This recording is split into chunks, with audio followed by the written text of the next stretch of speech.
Good morning, everyone. My name is Ryan Agazi, and I'm the Teacher Development Manager for MacMillan Education. Thank you so much for joining our webinar this morning in conjunction with the Ministry of Barbados. Just before we begin, Janelle Little, the Education Officer for the Ministry of Barbados, would like to say a few words, and then we will begin the session. Thank you. Thank you, Roina, and good morning, colleagues. On behalf of the Ministry of Education, Technological and Vocational Training, I want to warmly welcome each of you this morning to the training webinar. I am immensely grateful to our partners, MacMillan Education Caribbean, for agreeing to host this webinar and to Charlotte Rance for facilitating it. Now, I am looking forward to this webinar because the Synthetic Phonics Approach to Reading is a method I presently and personally utilize with the struggling readers in my small community-based reading program. So I can personally testify that this method works as I watch my students grow into more confident and able readers. Now, having attended sessions with Charlotte before, I have absolutely no doubt that you will learn a lot this morning. But my sincere hope for each of us is that we leave this webinar today motivated to try this approach in our classrooms. So once again, on behalf of the Ministry of Education, thank you for joining the webinar and have a fantastic session. So now I want to turn over the session to Ms. Charlotte Rance, who will be our facilitator this morning. Thank you very much, Janelle, for that warm welcome. And I will put my camera on and say hello to everybody. Okay, so as you will see in the chat box, unfortunately, due to the system that we are using, you will be unable to see each other's comments. However, I can see everything that you type and everything you can ask me. So just to check that you can all hear me okay, in the question box, can you please write the last thing you had to drink this morning? What was it? Let me find out, and we'll check that you can all hear me clearly. Let's see. Ooh, Morby. Okay, tea, very British. Well done, Rainer. Excellent. Water, water, water. Me too, on the water. A vanilla cafe. Ooh, that sounds nice. Feeling a bit jealous of Gina there. Okay, a giant mug of tea. Good work. That's what we like to see. Good, good. So I'm coming through nice and clearly, and you should all be able to see my slides as well. Okay, so let's get going. As we've said, we are here today. Ooh, have I just turned that off? I might have just turned that off. Sorry. I will leave that on so you can see me. I'm just trying to move it out of my way. Okay, all right. As we have said, we are here today to start talking a little bit about synthetic phonics. And I'd like to start with a little bit of a challenge for you. So our first little warm-up challenge is going to be a spelling bee. Very easy, nice spelling bee. I trust that you will all be very successful at this, as you are all excellent teachers and wonderful speakers and writers of English. Okay, I'm going to give you 7 words. 7 words. I will say the word, and just like in a proper spelling bee, I will give you a sentence using the word. Then what I would like you to do is simply write the word in the question box. So your first word is disco. Disco. I haven't been to a disco since 2019. Okay, excellent, good. Oh, look at your spelling abilities, how wonderful. Excellent, all right. Word number 2 is two. There were 2 birds in the garden. 2. Good, good, good, no problems so far. I can see all of you know how to count as far as 2. Good work. All right, word number 3 is plate. Plate. She put the biscuits on the plate. Lovely. Good. Excellent work. Well done with all your spelling. All right, it's going to start getting more difficult now. Our next word is circle. Circle. The children sat in a circle. Good. Brill. Next word is shoulder. Shoulder. I put my scarf over my shoulder. Lovely. All right. Next one. February. February. My husband's birthday is in February. Yay. Excellent. Good. No problem. Oh, who was that? Someone else has their birthday in February too. All right. Our final word is segue. The DJ segued between the song and the news. And now we see some differences coming. Okay, all right, a few correct answers and a few incorrect answers. We'll come back to these words in a minute.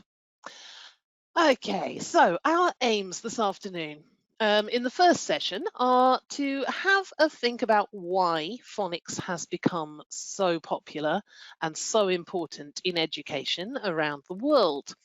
We're going to be looking a little bit about synthetic phonics and in detail to show what synthetic phonics programs include. And then we're going to be breaking down some of the more complicated ideas within phonics as well. But let's get going. So we had no problems with our first word, but what I would like you to think about now, putting your teacher hats on, what makes these words that we just spelled difficult to spell? So our first word was disco. What makes disco difficult for young learners to conquer? Any ideas? Feel free to type your answers into the box. What makes disco a difficult word to spell? Any ideas at all? Sometimes it might be how we pronounce it. Absolutely. That is one way. Another thing, we also know that the yes, as Jolly has said, the k sound might be spelt with a K, might be spelt with a C. We're not sure. We also have some difficulties with sounds that combine together. So the sk in disco could be difficult for children, meaning that they have to come up with their own ideas. All right, our second word was to. What makes to a difficult word to spell? Now we all know there are several twos in English. What makes this one particularly difficult? It is indeed a homophone. Janelle, well done. The W, absolutely. Sharika is straight in there with the W. It is silent. You cannot hear it, as Sharon has pointed out. Absolutely. So we've got silent words. We've also got 3 variations of spelling for that word as well. And our next word was plate. Plate. Any ideas what might make this one difficult? Plate. It's that long A sound, isn't it? Plate. Plate. So we've got that silent E, the magic E, as it was called when I was in school, at the end of the word, and it changes the sound, but we don't pronounce it. Indeed, they need to have, as Jolie has said, they need to have knowledge of the variations of the long A sound. Indeed. We've got no idea how to spell those, and we're going to come back to this sound in a minute. All right, our next word was circle. Anything that might make this tricky to spell if you're meeting this word for the first time? Circle, circle, soft C. Yeah, we've got a C. That grapheme, the letter C, is doing two different jobs in this word, isn't it? It's doing a soft S at the beginning and a hard K in the middle, circle, which can be quite tricky for people to get their heads around. All right, couple of complex combinations in the next one. Yes, that LE at the end as well, as Sasha points out, could be a challenge the first time we meet it. How do we use that LE? Is it circle EL? Is it LE? Is it AL? We're not sure. What about shoulder then? What makes shoulder tricky? Any ideas?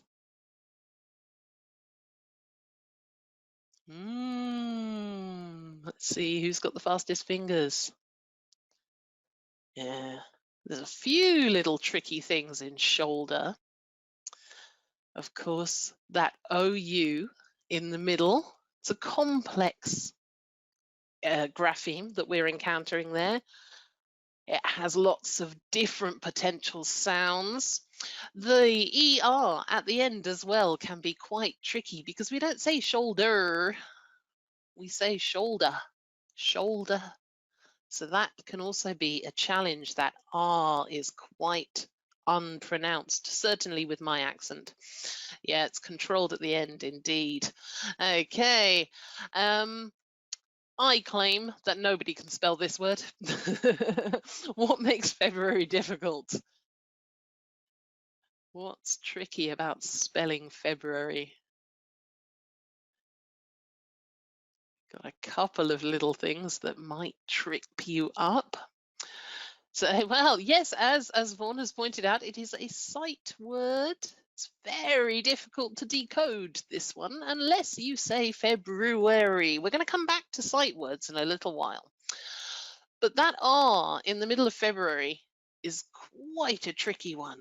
Some people say it, some people don't, but it should be there when we write it. All right, our final word was segue.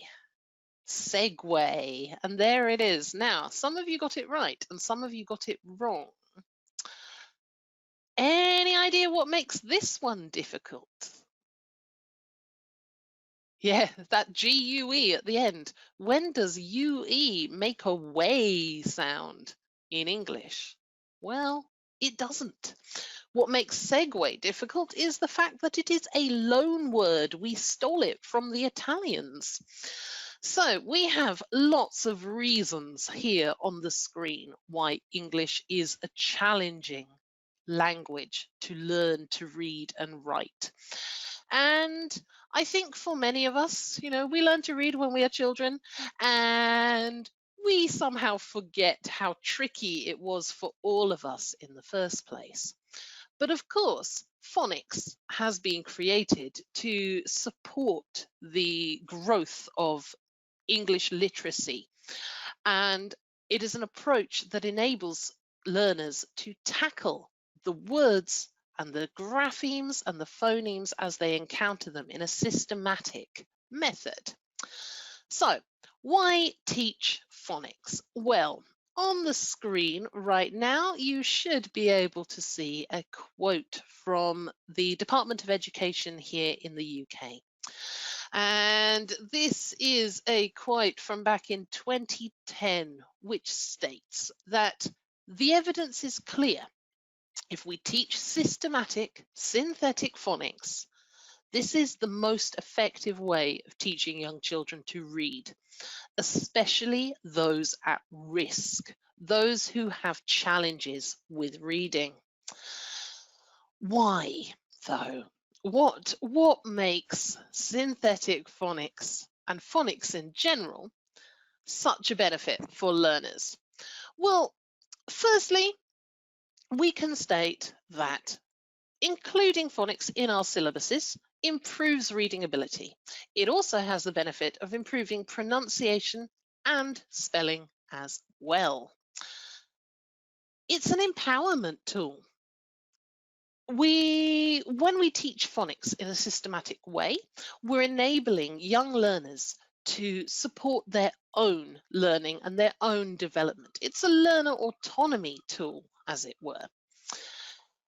It increases reading fluency, and with confidence in reading and fluency in reading, we're able to develop a love for reading as well.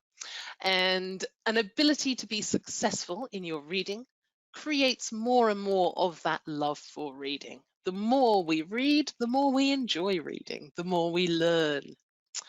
And of course, as we've already mentioned, it's an encouragement for autonomy. It allows the children to take ownership of what they are doing, to participate in those adult-like behaviors that they see around them.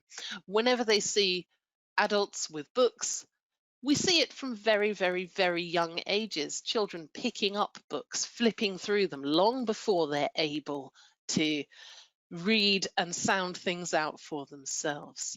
So it encourages that autonomy and that desire to be able to pick up books and read and make sense of the words that are on the page in front of us. So, what is phonics? We will go through this in a fairly straightforward way, I hope. But if you do have any questions, feel free to chuck them in the question box and I will do my best to answer them as we go on. So, phonics, in its most basic statement, is a way of linking the phonemes of English, the sounds of English, with the graphemes, the letter or combination of letters that we use to spell that sound. So, if we look at this as an example, we can see this word here has 3 sounds in it. It has ow, s, s, s, house. There we are. 3 sounds. 3 sounds. We can also see that those sounds are represented by a number of graphemes. Okay, so we've got the to represent this first sound at the beginning, the letter H. We've got OU, which in this case makes our ow sound. And we've got the SE combination at the end to make the S sound, ouse. And as you can see, we have 3 sounds and we also have 3 graphemes. So it's important to remember that when we're talking about graphemes in phonics, it does not necessarily mean exactly one letter. In the case of the grapheme is a single letter grapheme, but with other sounds, we can have graphemes that stretch up as far as 4 letters for one sound. Okay, now in some languages, we have a situation where we find that languages are phonetic. This is not the case with English. In the chat box, can anyone tell me how many individual sounds there are in the English language? Does anyone know off the top of their head how many different sounds we have? 30 somethings is for one. Good guess, good guess. 42 says Anne, shooting a bit. We have 44 sounds in the English language. 44. All right, slightly easier question. How many letters do we have in the English alphabet? 26. There we go. Good. We all know that one off the top of our head. Brilliant. So we've got 44 sounds. We've got 26 letters. There is a bit of a deficit there, isn't there? And what this means is that over the years, we have combined letters together to represent those sounds that don't have a specific letter attached to them. And then we start getting into the complicated world. So for the 44 sounds of the English language, we have over 120 different ways of writing them, 120 plus graphemes in English that can be representing those 44 sounds. And people wonder why English is a difficult language to learn to read and write. People wonder why everybody's spelling is so bad all the time. It's because our language is very, very complicated to write. Now, here's a question for you up on the screen. How many graphemes can represent the sound A in English? So one sound, A. How many different ways are there to write it? Is it 4, 5, 6, or 7? In the chat box, what do you think? How many can you get? Anne's come straight in, going for 7. Any other guesses? Do we agree? Oh, a few people saying 6, a few people saying 5, a couple of people saying 4. Well, Anne got it spot on. There we are. Tamika, you're there as well. There are 7. We have A, the single letter A. A cat, for example, makes the A sound. We also have EY, like pray. We have AY, like day. We have EI. We have AI. We have A with a silent E, as we saw earlier with plate, so that elongated sound that we found with the silent E at the end. And we also have EIGH, A as in 8 or wait, there as well. So one sound in English, as we can see, depending on the word you're writing, could have 7 different ways of writing it, which means that for our learners, we're constantly putting them in a situation where the ground is uncertain.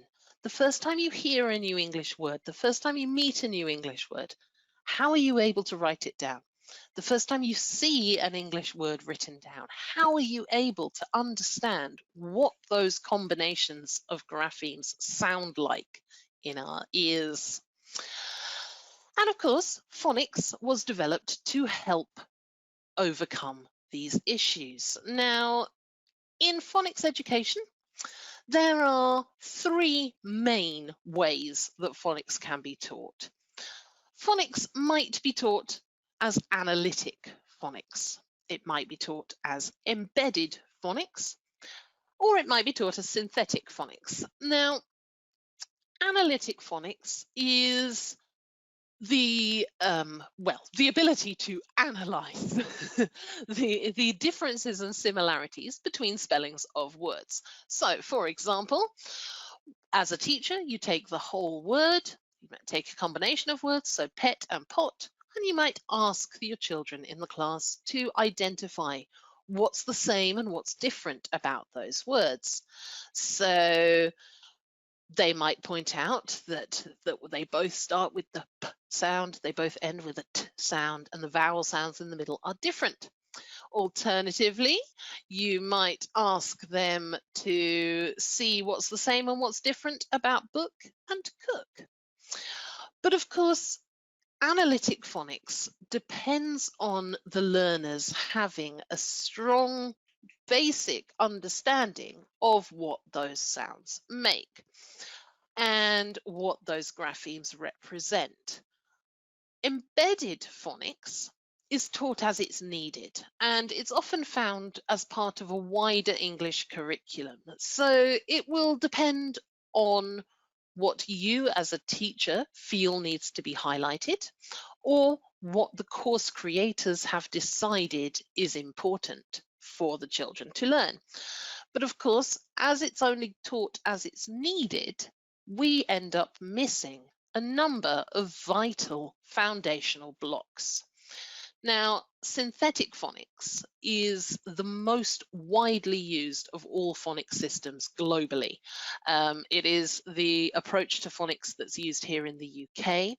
They also use synthetic phonics in numerous other countries, in international schools, and it's developing in popularity even with non-native English speakers. So as a support mechanism for learners of English as well as first language English speakers learning to read and learning to write. Now, the systematic approach in synthetic phonics follows a very specific program. Let's have a look at that. Now, the first thing, of course, that we learn is the phonemes of the English language. We learn all 44 of those sounds.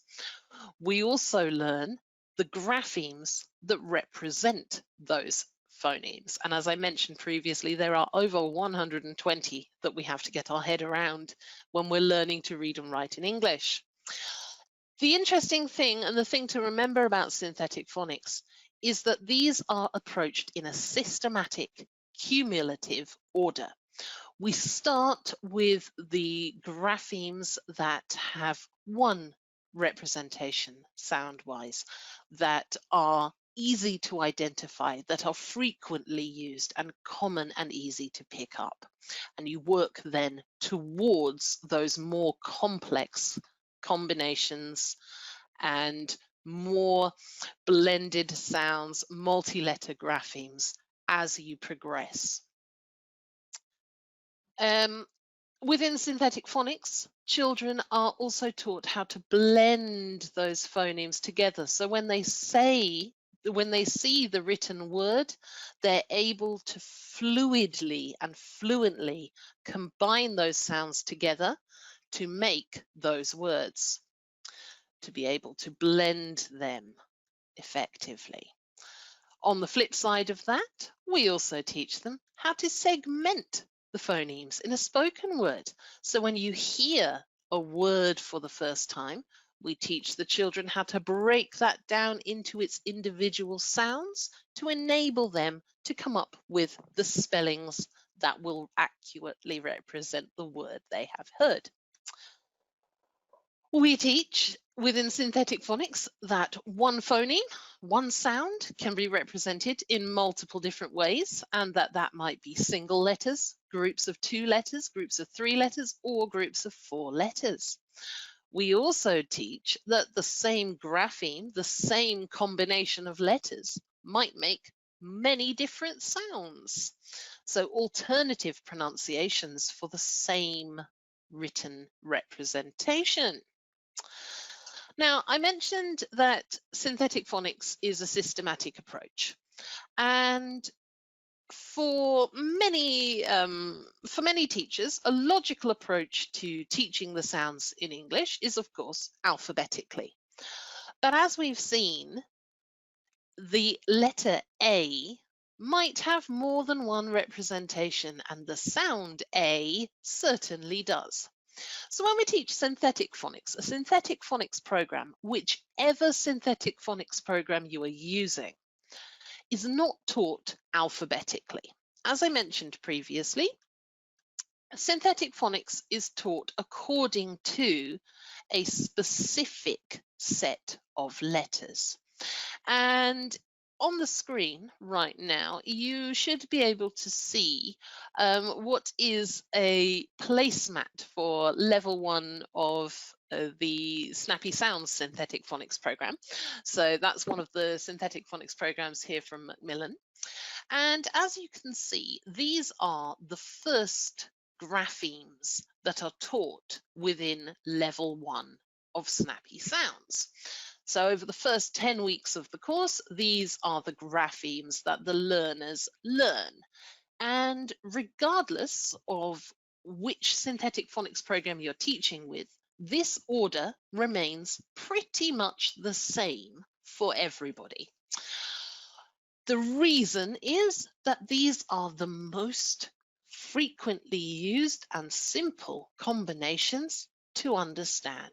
So they start with s, t, m, p, a.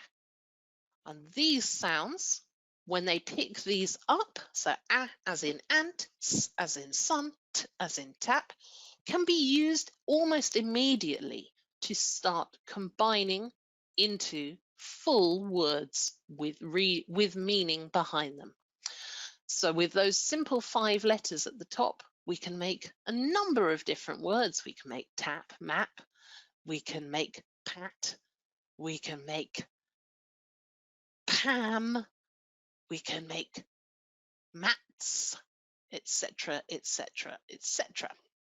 Those words that we can start building from the very simple representations of each of these letters. Okay, so as we've mentioned, during a synthetic phonics program, we're going to be doing a number of different activities. And the first of these is identifying the individual sounds within words, as it's known in phonics, segmenting, breaking the words down into sections of sounds or segments of sounds. Now, let me get my camera back up and I will show you what we're talking about. So, when we teach, this is the first sound that we encounter, the first grapheme that we encounter in all synthetic phonics programs, the S for sun. And when we're introducing new sounds in English, in a phonics lesson, we are giving the children an opportunity to, first of all, notice, and second of all, identify the sounds that we hear. Now, as you can see, this is one of the teaching cards, and on the front it's got the nice graphic image. On the back, as you will be able to see on the screen and also in front of you here on the camera, we have a number of different stages as we work through the lesson. And the first step to segmenting, as I've mentioned, is to notice and identify what's happening. So each lesson within Snappy Sounds follows the same lesson plan. We start by saying and modeling the new sound and encouraging children to hear that sound and identify what they can see around them that matches with those sounds.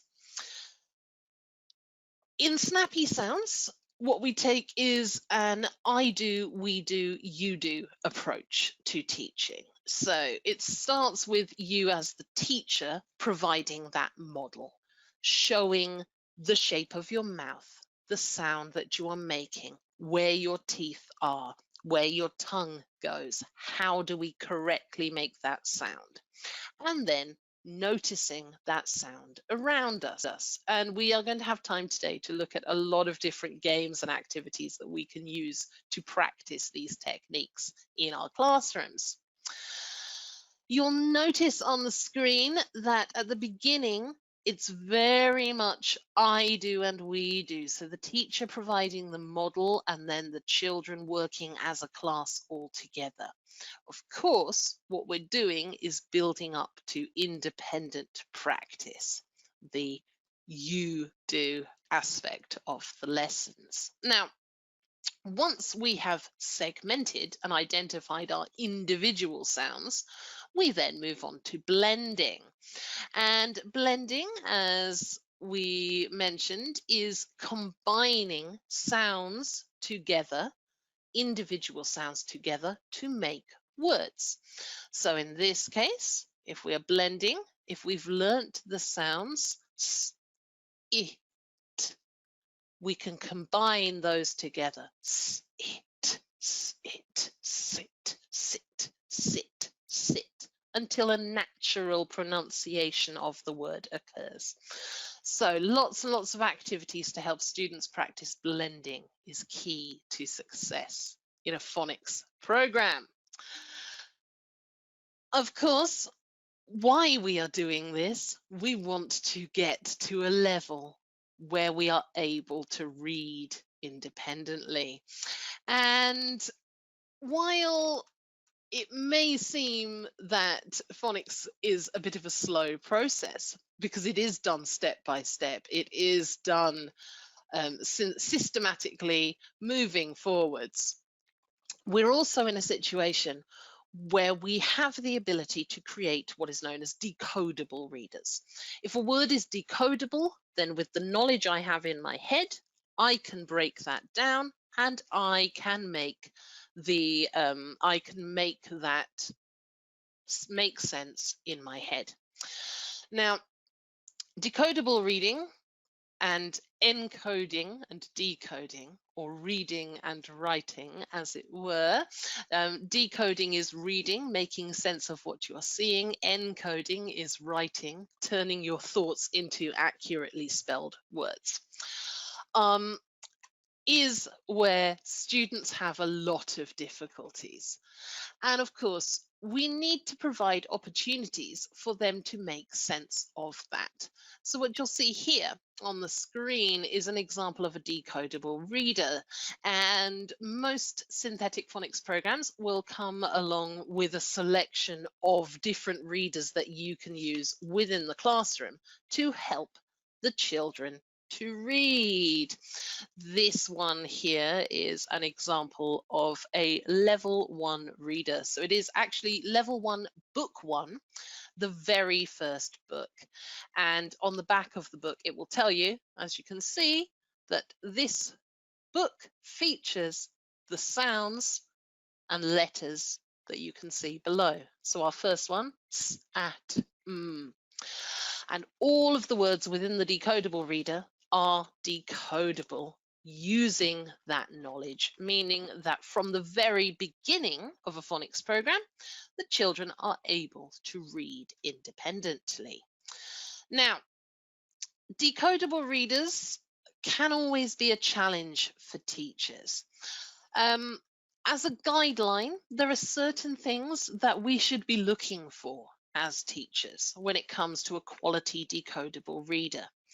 So just with any synthetic phonics program, just like that program, within the books, these should be gradually and systematically introducing phoneme, grapheme correspondences, letter and sound combinations, and providing the children with lots and lots of practice of those new letters and sounds. A good decodable reader will only use words that can be decoded, that can be interpreted and read, along with common high frequency words, or as they're known in phonics, sight words. And we'll have a look at the sort of words that are typically sight words in a moment.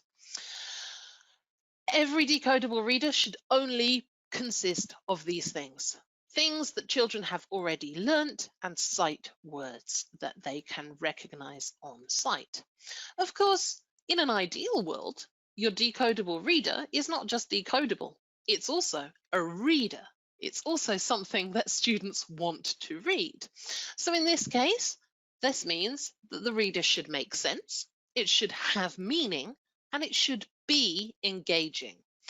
And one of the biggest criticisms of phonics in international education, wherever you look, in any country, is that often with phonics, meaning is overlooked. We're focused on the mechanics of how children read, but not how they understand. So if you're looking for a good decodable reader, what you want to ensure is that the story that you are reading makes sense. It should be comprehensible, it should have meaning, and it should be engaging and interesting. When it comes to the makeup and the layout of a decodable reader, we're looking for two key things. The first key thing that we're looking for is images that don't encourage students to guess too much.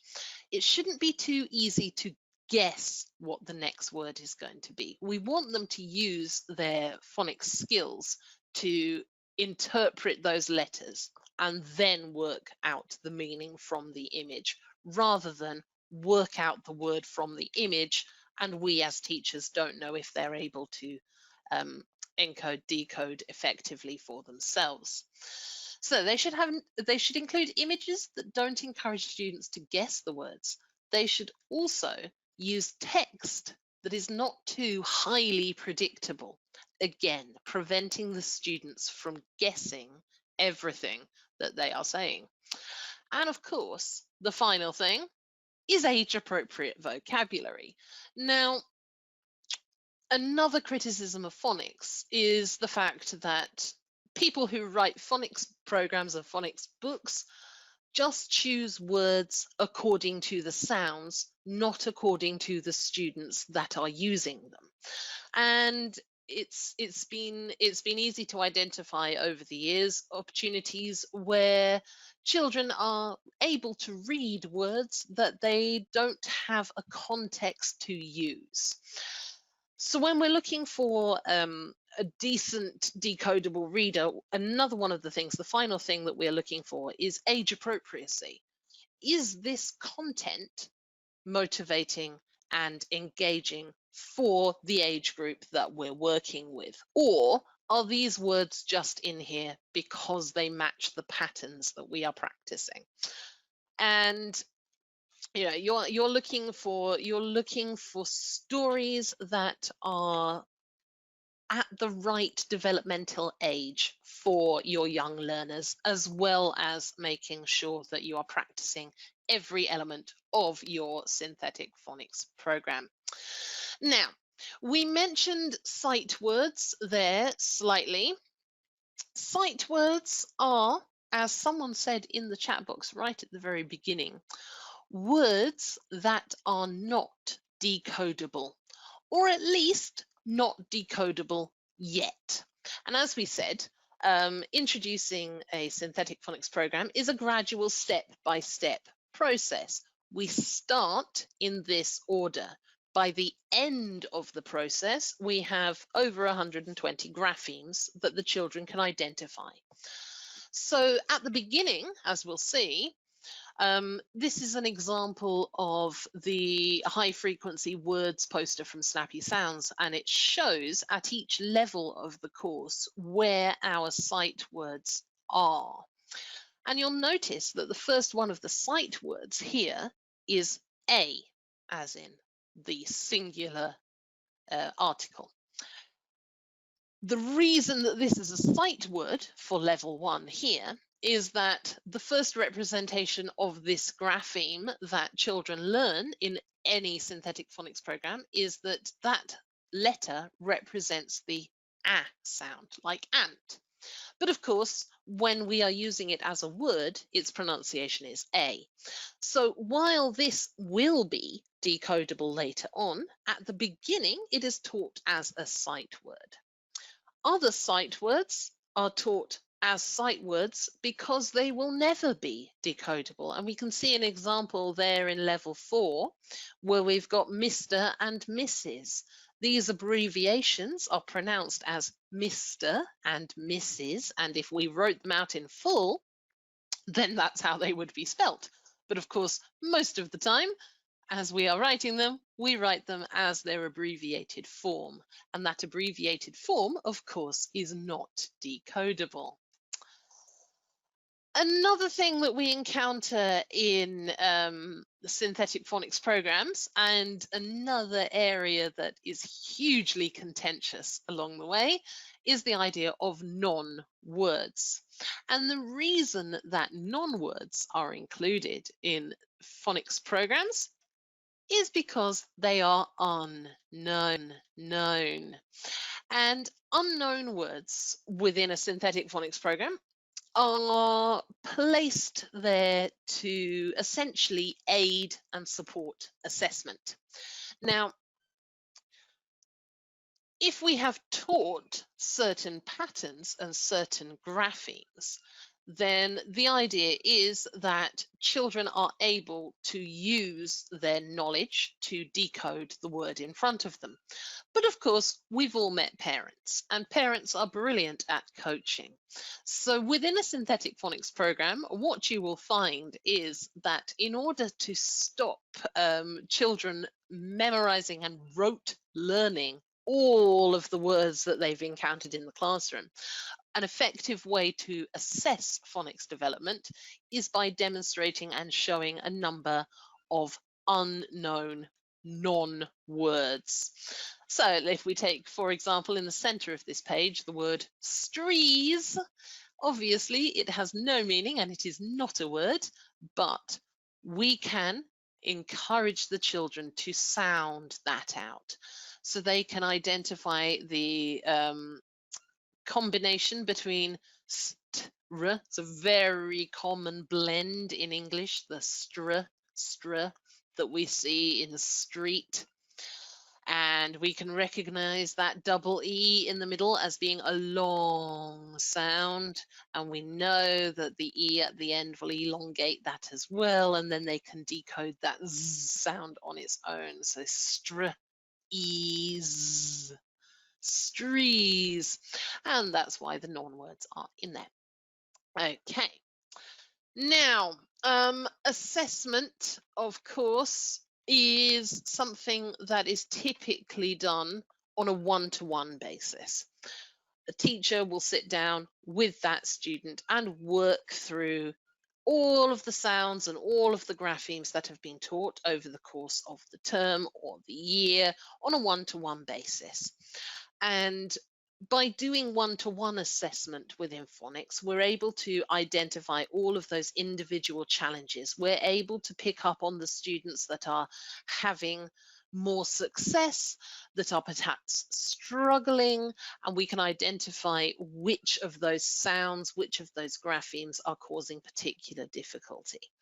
To enable that process to work smoothly, it's always best to have pre-prepared materials at your fingertips.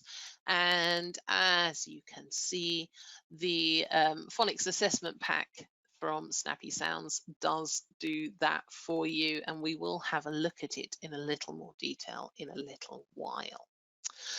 Now, when it comes to introducing phonics in your classroom, there's a few little tips that we can try to live by. First of all, if we're working on a dedicated phonics program, we're wanting to see 5 or 6 dedicated phonics lessons per week. Phonics lessons typically between 20 and 30 minutes, sometimes up to 40, but dedicated sessions where phonics is front and center of that learning is the best way to work with a synthetic phonics program, to build up that pattern, to build up that knowledge. Of course, as with anything with young learners, it needs to be fun and it needs to be active. The more fun it is, the more active your lessons are, the more active your phonics instruction is, the stickier that information becomes, the stickier that knowledge becomes, and the more success the learners have in retaining the information that we're teaching. Involve the whole class. Assessment, of course, is a very one-to-one process. Reading in itself is very insular. It's you and the book, maybe you and the book and your reading assistant or your teaching assistant or your teacher or your parent listening. But learning of graphemes and learning of grapheme-phoneme correspondences should be a whole class experience, and giving lots and lots of opportunities to use all of those tips and all of those techniques and activities that you use in all of your lessons, just applying them in a phonics context. Golden rule is that we always do the oral first and the written second. So the first step in any lesson is to say and to hear that phoneme, that sound before we introduce the grapheme, the written representation. As we've said, sounds in English have multiple different ways of writing them.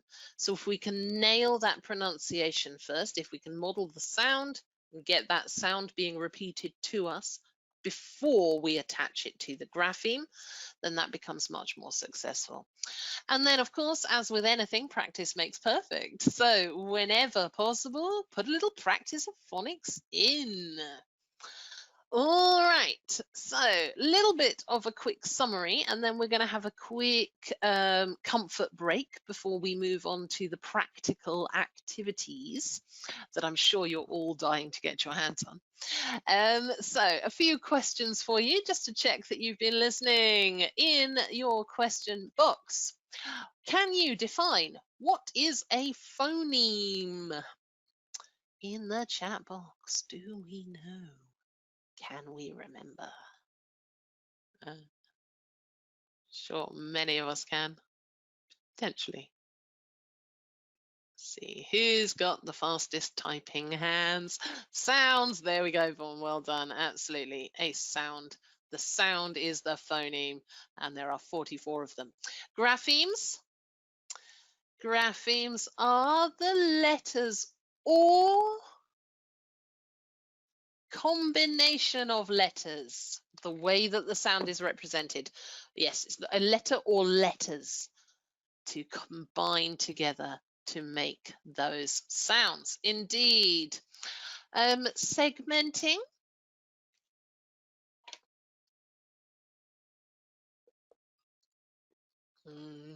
Separating the sounds out, indeed, identifying those, not just the initial sounds, but the sounds within it. So if we have the word cat, we say, okay, what's the sound that you can hear at the end of the word cat? Cat, or the beginning, or the middle. Absolutely, those individual sounds.